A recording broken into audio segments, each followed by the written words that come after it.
الحمدللہ الحمدللہ وکفیٰ وسلام علی عبادہ الذین اصطفیٰ اما بعد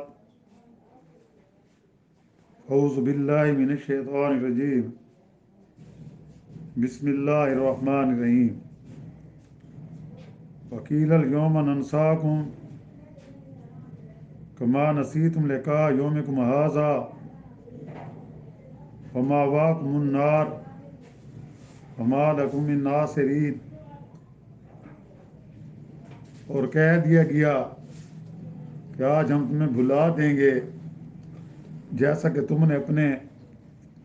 اس دن سے ملنے کو بھلا دیا تھا۔ تمہارا ٹھکانہ جہنم ہے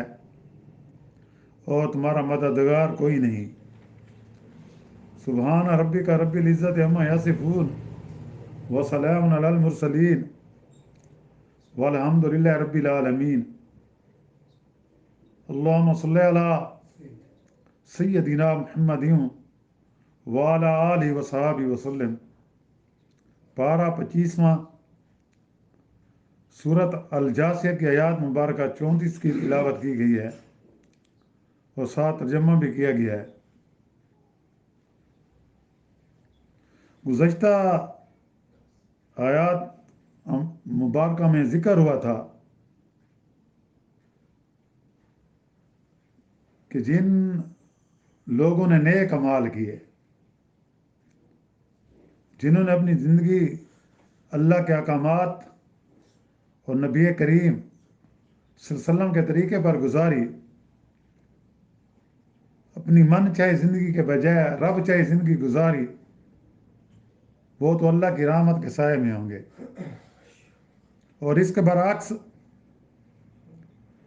جنہوں نے من چاہے زندگی گزاری، اللہ کے انبیاء کی تکفیر کی، اور آخر میں جب اللہ تعالیٰ نے نبی کریم صلی اللہ علیہ وسلم کو خاتم النبیین بنا کر بھیجا تو آپ کی بھی لوگوں نے مخالفت کی، جن کو دین حق کی دعوت دی گئی، تو وہ اس دن اللہ کی رحمت سے محروم ہوں گے، ان پر اللہ کا غضب ہوگا، وہ جہنم میں ڈالے جائیں گے اور انہیں کہا جائے گا کہ تم نے جو کفر کیا تھا، میری آیاتیں تمہیں سنائی جاتی تھیں، میرے احکام تمہیں بتائے جاتے تھے، میں نے تمہاری رہنمائی کے لیے انبیاء بھیجے، تم نے ان کی بات نہیں مانی،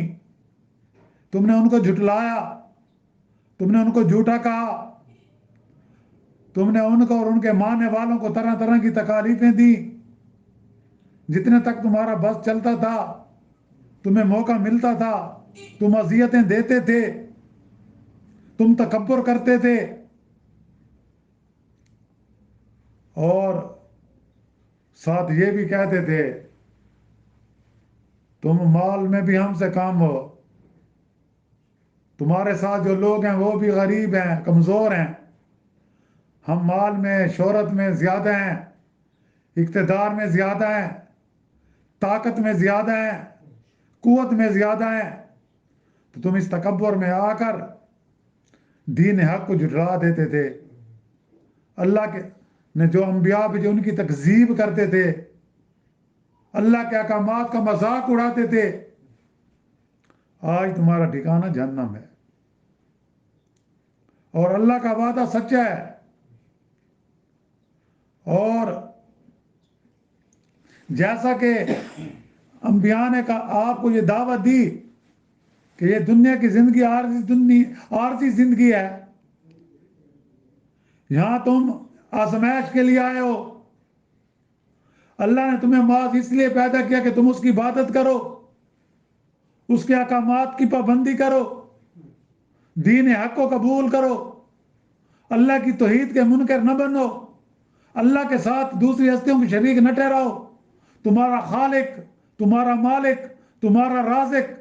سب کچھ اللہ ہی کی ہستی ہے، اللہ ہی کی ذات ہے، جو تمہیں پیدا کرتا ہے، جو تمہیں موت دیتا ہے اور پھر قیامت کے دن دوبارہ زندہ اٹھائے گا اور آج دیکھ لو تم، آج ہم نے تم اپنا وعدہ پورا کر دیا، آج ہم نے تم کو دوبارہ زندہ کر دیا۔ تمہیں اس بات کا یقین نہیں تھا، تمہیں جب اس بات کی دعوت دی جاتی تھی تم مذاق اڑاتے تھے، تم ہنسی اور ٹھٹا کیا کرتے تھے، اب مزہ چکھو، اب تو تمہیں یقین آ گیا۔ جیسا کہ تم نے اس دنیا کی عارضی زندگی میں ہمیں بھلا دیا تھا، ہمارے انبیاء کی توہین کی تھی، ہمارے دین حق کا مذاق اڑایا تھا، آج ہم بھی ہم نے بھی بھلا دیا ہے۔ آج تمہارا کوئی پرسان حال نہیں ہے کہ وکیل الیوم ننساکم کما نسیتم لقاء یومکم ھذا، اور ان سے کہا جائے گا کہ آج ہم تمہیں بھلا دیں گے جیسا کہ تم نے اپنے اس دن سے ملنے کو بھلا دیا۔ اس دن سے کیا مراد ہے؟ یعنی یہ قیامت کا دن، کہ تم کہتے تھے بھائی یہی زندگی ہے، یہی دنیا ہے، جب ہم مر جائیں گے ہماری ہڈیاں بوسیدہ ہو جائیں گی، خاک میں ریزہ ریزہ ہو جائیں گی، ہم خاک میں مل کر خاک ہو جائیں گے، دوبارہ ہمیں زندہ نہیں کیا جائے گا۔ بھائی یہی دنیا کی زندگی ہے، یہ ہماری اپنی مرضی ہے، جیسے ہمیں گزارے، جیسے ہمیں اطمینان ہو، جیسے ہمیں سکون ہو، یہ ہماری مرضی ہے، ہم اپنی مرضی سے گزارنی ہے۔ لیکن زندگی مرضی سے گزارنی ہے، لیکن ایک حدود کے اندر۔ اللہ نے اختیار دیا ہے، لیکن اس اختیار کو ہم نے بھلانا نہیں ہے، اس کے اختیار کے اندر رہتے ہوئے۔ اور وہ زندگی کیسے گزارنی ہے؟ جیسے میرے رب کا حکم ہے، جیسے انبیاء نے ہمیں کہا اور انہوں نے اپنی زندگی کا نمونہ پیش کیا، اور آخر میں نبی کریم صلی اللہ علیہ وسلم نے تمام کائنات کے لیے، تمام جن و انس کے لیے، تمام اقوام کے لیے آپ صلی اللہ علیہ وسلم کو اللہ نے آخری نبی بنا کر بھیجا۔ اور آپ نے جو ہمیں سبق دیا، جو آپ نے جو ہمیں درس دیا، آپ نے جو ہمیں اللہ کے احکامات پہنچائے وہ سچے ہیں، اور انہی پر عمل کرنے میں ہماری کامیابی ہے۔ اس لیے ان کفار سے جنہوں نے دین حق کو قبول نہیں کیا، چاہے منافقین ہیں، چاہے یہود و نصارہ ہیں، یا جو بھی ہیں، ان سے کہا جائے گا کہ آج تمہاری کوئی سفارش نہیں چلے گی کسی کی تم پر، آج تمہیں اللہ کے عذاب سے کوئی نہیں بچا سکتا۔ جیسا کہ حدیث میں آتا ہے، اللہ تعالیٰ کم و بیشی معاف فرمائے، کہ اللہ اپنے بعض بندوں سے کہے گا کہ میں نے تجھے بیوی نہیں دی تھی، کیا میں نے تیرا اکرام نہیں کیا تھا؟ کیا میں نے گھوڑے اور بیل وغیرہ تیری ماتاتی میں نہیں دیے تھے؟ تو سرداری بھی کرتا اور چنگی بھی وصول کرتا رہا۔ وہ کہے گا ہاں یہ تو ٹھیک ہے میرے رب۔ اللہ تعالیٰ اس سے پوچھے گا کیا تجھے میری ملاقات کا یقین نہیں تھا؟ میرے انبیاء نے جتنے جھنجھوڑ کر یہ دعوت دی کہ مرنے کے بعد تم نے اللہ کے دربار میں پیش ہونا ہے، تم سے پوچھ گچھ کی جائے گی، کیا تجھے میری ملاقات کا یقین نہیں تھا؟ وہ کہے گا نہیں۔ اللہ تعالیٰ فرمائے گا فَالْيَوْمَ أَنْسَاكُمْ كَمَا نَسِيتَنِي، آج میں بھی تجھے جہنم میں ڈال کر بھول جاؤں گا، تو جیسا مجھے بھولا رہا۔ یہ صحیح مسلم